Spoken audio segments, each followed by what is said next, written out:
ہم بحیثیت مجموعی اللہ کے مجرم ہیں، باغی ہیں۔ کیوں؟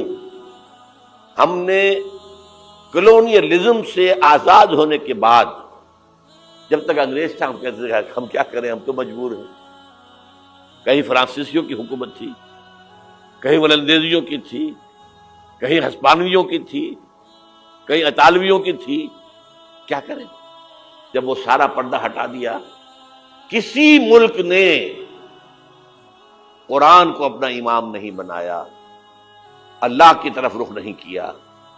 کسی نے رخ کیا ماسکو کی طرف، جمال عبد الناصر ہو یا وہ جو شام کا ہوتا تھا حافظ الاسد، ان کا کدھر تھا قبلہ؟ ماسکو، اور یا باقی سب کا واشنگٹن۔ ہم مجرم ہیں۔ اب ان مجرموں میں بھی ایک ذرا تجزیہ کرنا پڑے گا، کون زیادہ بڑا مجرم ہے۔ یہ جو ہماری کوئی 150 ارب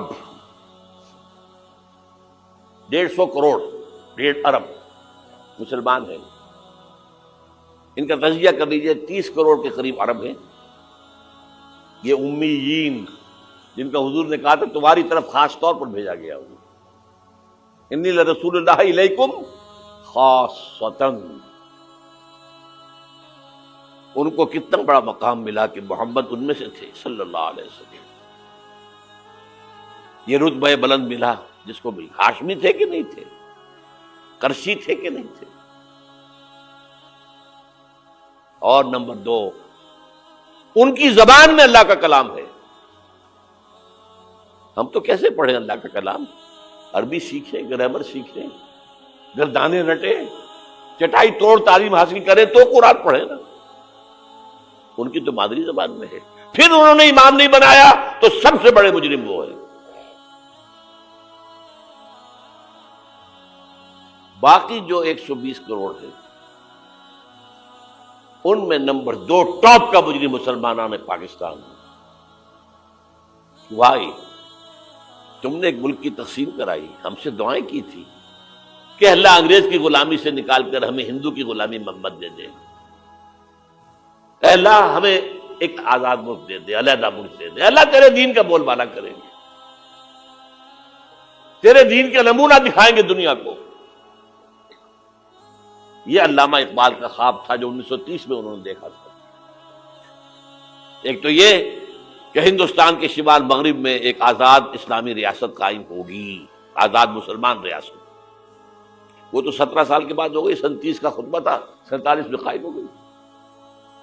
دوسرے یہ کہ اگر ایسا ہو گیا تو ہمیں موقع مل جائے گا کہ اسلام کے چہرے پر جو داغ دھبے عرب ملوکیت، عرب امپیریلزم، شہنشاہیت کے دور میں آ گئے تھے، اب دنیا تو دیکھتی ہے نا بنو امیہ کا دور کیسا تھا۔ آخر ہماری تاریخی کا داغ ہے نا۔ واقعہ کربلا کس کا داغ ہے؟ واقعہ ہرا کس کی تاریخ کا داغ ہے؟ ہمارے چہرے کا داغ ہے نا۔ تاریخ تو ہماری ہے۔ ہم یہ چہرے پر، اسلام کے چہرے سے یہ داغ دھبے دھو کر اصل اسلام اور اس کا عہد حاضر کے تقاضوں کے مطابق ایک نظام قائم کر کے دنیا کو دکھائیں گے، ایک مثال ہوگی۔ اور قائد اعظم نے کہا تھا یہ ایک روشنی کا مینار ہوگا۔ But we went back upon our promise۔ ہم نے اللہ سے وعدہ، اللہ نے کہا ٹھیک ہے لو۔ سورہ اعراف میں ذکر ہے حضرت موسیٰ کی آمد کے بعد کہا تھا بنی اسرائیل نے، اے موسیٰ ہم پر تو تمہارے آنے سے پہلے بھی ظلم ہو رہا تھا اور تمہارے آنے کے بعد بھی ہو رہا ہے، تمہارے آنے سے ہمیں تو کوئی حاصل ہوا نہیں۔ سورہ اعراف میں ان کا قول ہے عصیٰ ربکم ان یہلک عدوکم ویستخلفکم فی الارض فینظر کیف تعملون۔ قریب ہے کہ تمہارا رب تمہارے دشمن کو ہلاک کر دے، فرعون اور لاؤ لشکر کو غرق کرے، تمہیں دنیا میں حکومت دے، پھر دیکھے گا تم کیا کرتے ہو۔ اللہ نے ہمارے دشمن کو قتل کیا ہے۔ گاندھی کے لیے یہ موت سے کم بات نہیں تھی، کانگریس کے لیے یہ موت سے کم بات نہیں تھی۔ بھارت ماتا کے ٹکڑے، کچھ ہی دنوں پہلے گاندھی نے کہا تھا میری لاش کے اوپر پاکستان بن سکتا ہے، بنا؟ کیسے بن گیا؟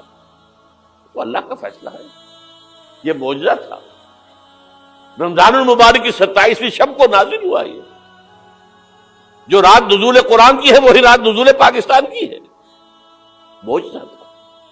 لیکن تم نے تو محل بنائے ہیں،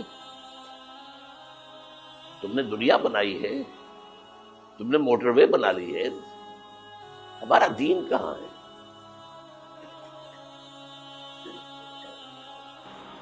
ہمارا دین کہاں ہے؟ تو نمبر 2 مجرم ہم،